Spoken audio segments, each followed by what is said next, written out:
Welcome to season 2 of the Execution Gap podcast. If you listened throughout season 1, thank you for being part of this journey. You are the reason why I do these videos.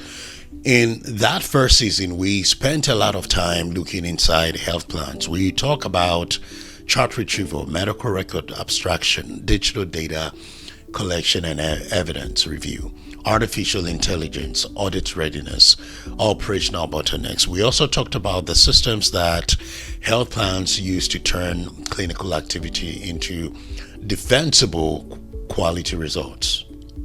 But as I thought through where to take the conversation next, I kept coming back to one reality. And the reality is, no matter how strong your internal operation is, quality performance does not happen inside the health plan alone. Eventually, every quality strategy meets a provider. So a provider has to see the member, document the care. A practice has to change a workflow. A care team has to act on an opportunity. Someone has to respond to the gap list. Someone has to review the member. Someone has to even submit the evidence to the health plan. And someone has to eventually decide whether the health plan's request deserves attention today or it's going to sit until next week. So that is why season 2 is going to be focused on provider performance. And I'm calling this series the Provider Performance Playbook. So over the next several episodes, we are going to explore provider performance through the lens of leadership, operations, economics, trust, incentives, behavioral science, and execution. We are going to talk about why providers ignore health plans, why treating every provider the same way is usually a mistake, why provider friction matters, why strong relationships often fail to scale, and what high-performing health plans do differently when they want to influence provider behavior. But for today, I want to begin with one of the most common assumptions in provider engagement. And the assumption is, if provider outreach works, then more provider outreach must work even better in terms of sending more emails, more calls to the provider, more office visits or practice visits, more reminders, more reports or being open gap list, increase the pressure on the provider. And all of those sounds logical. But I don't think it is always true. In fact, I think many health plans eventually reach a point where every additional outreach activity produces less value than the one before it. Economists call this the law of diminishing returns. And I believe it gives quality leaders a useful way to rethink provider outreach. So without further ado, let's get straight into it.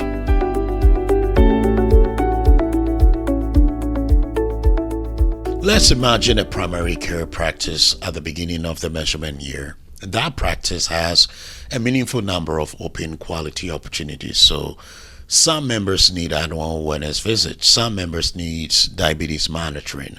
Some members are overdue for screenings. Others have documentations that may already exist but has not yet reached the health plan. So the health plan reaches out. The provider receives a very clear and current list of opportunities, which the open gap list. The practice reviews it, appointments are scheduled, and documentation is submitted back to the health plan. Several gaps are closed, which is good, and that first outreach may produce a strong return because it simply surfaces opportunities the practice can act on relatively easy. Then the health plan follows up again because there are still members who need attention, who needs follow-up visits. So more appointments are scheduled, more evidence is submitted, more gaps are closed as a result, and the second outreach still creates value for the health plan. But as a year continues, the remaining opportunities often become more difficult to close. The easiest opportunities may already be gone. The members who regularly come into that practice may already have been seen. So the documentation that was easiest to locate may have been submitted to the health plan.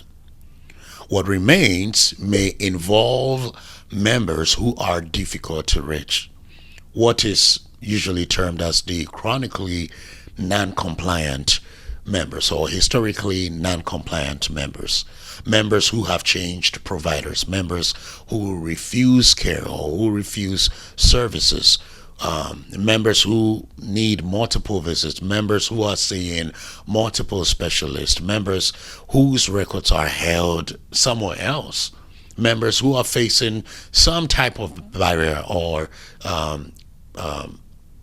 challenge to care, such as illiteracy or access to care, economic issues, or whatever the case might be. Or even measures where the remaining opportunity is not simply a documentation issue. Well, there are still open gaps, right? And every gap needs to be closed. So no stone is left unturned. So the health plan sends another reminder. Then another report is generated, another email is sent to the provider, then another field staff visits the office. But the return begins to change. The first outreach may have produced 50 closed gap, for instance. The next may have produced 25. The next may have produced just 10. The next may have yielded just 3. So the numbers are only illustrative, but the principle is what really matters. Because each additional unit of effort may create a smaller incremental return. That does not mean outreach has stopped working. It means the remaining opportunity has changed. And when the opportunity changes, the strategy may need to change with it. One of the biggest traps in provider performance is confusing activity with impact. Activity is easy to measure in terms of how many calls were completed, how many emails we've sent to the provider, how many provider meetings have occurred, how many gap lists your team has distributed out, how many practices were visited. And these are legitimate operating metrics. At the end of the day, the team needs to know whether the work is being performed or not, right? But none of these metrics tells us whether the provider behavior changed. And that is the harder question. Because a provider representative can complete 10 visits in a week and still create very little measurable movement. On the other hand, another representative can complete just 3 highly targeted conversations and unlock significant opportunities. The difference is not in the effort. It's not always in the effort. The difference may be the timing. It may be the provider selection. It may be the message relevance. It may be the quality of the data. It may be the credibility of the request, the ease of action, or even whether the provider still has an achievable opportunity to influence. And that is why executive conversation cannot stop at outreach volume alone. A report showing thousands of provider touches may look impressive, but what did those touches produce? Did they lead to appointments? Did they lead to documentation changes? Did they lead to submitted evidence? Did they resolve data discrepancies? Did they close gaps? Because at the end of the day, we want to impact the lives of people, the lives of the members, and also close gaps. Did they improve providers' ability to act differently the next time? Or did they simply add another contact to the activity report? That distinction matters because an organization can perform extremely efficient at performing outreach that no longer produces meaningful value. And that is not engagement. That is motion. There are also several reasons why the return on provider outreach may decline over time. The first is opportunity depletion. So if the most achievable gaps have already been closed, then the remaining population will naturally be the harder to move. The second is attention fatigue. Providers are not receiving communication from one health plan about one initiative. They are dealing with multiple health plans, multiple contracts, multiple incentive programs, multiple portals, multiple reports, multiple vendors, and oftentimes multiple versions of what appears to be the same request or the same open gap list. So at some point, another message does not increase attention. It just becomes part of the noise. The third is operational friction. So even when the provider wants to act, the process may be unnecessarily difficult. The gap list may be outdated, not very clear, or not very action driven. The provider may disagree with the data. The office may not know where to really submit the evidence, submit the documentation. The request may require logging into separate portals. The person receiving the open gap list may not be the person who can act on it. Or the practice may submit evidence and never receive confirmation that it was accepted by the health plan. In those situations, more outreach does not solve the underlying problem. It may actually make the provider more frustrated, which leads to provider aberration. The fourth is strategy mismatch.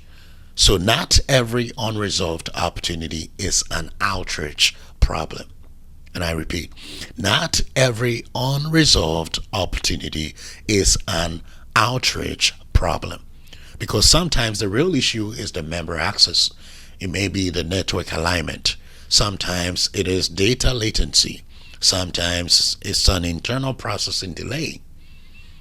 The provider already completed the visit, but the plan has not processed the evidence yet. If the underlying constraint is somewhere else, increasing provider outreach may create more activity without improving outcome. So this leads to what I believe is the more useful executive question. And the question is not, should we do more provider outreach? The better question is, will the next unit of provider outreach create the greatest incremental return? That question forces a different kind of discussion, a different kind of thinking, a different kind of thought. Which providers still have meaningful, achievable opportunities that we need to pursue? Which practices have historically responded to additional engagement? Where are the low-hanging fruits? Which providers are already performing well and may need very little intervention? Which practices have high opportunity but low responsiveness? Which providers are not responding because they are disengaged? And which are not responding because the health plan has made the work too difficult?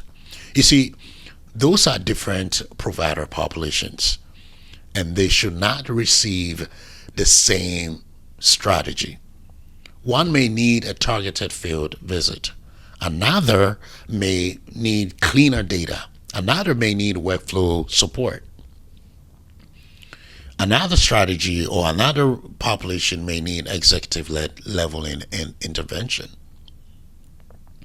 Another may need a better incentive structure, or may simply need to be left alone because further outreach is unlikely to change the results. The last decision can be uncomfortable.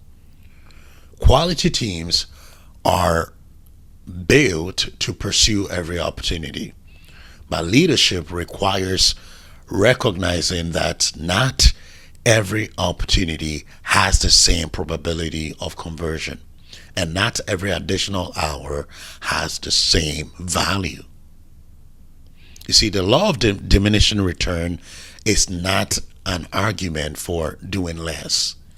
It is an argument for allocating efforts more intelligently, because every health plan has limited resources, limited field staffs, limited clinical support, limited analytics capacity, limited provider attention, and limited time before the measurement year ends. So when one practice receives another visit, another practice does not, right? When one provider receives additional support, that support is unavailable somewhere else.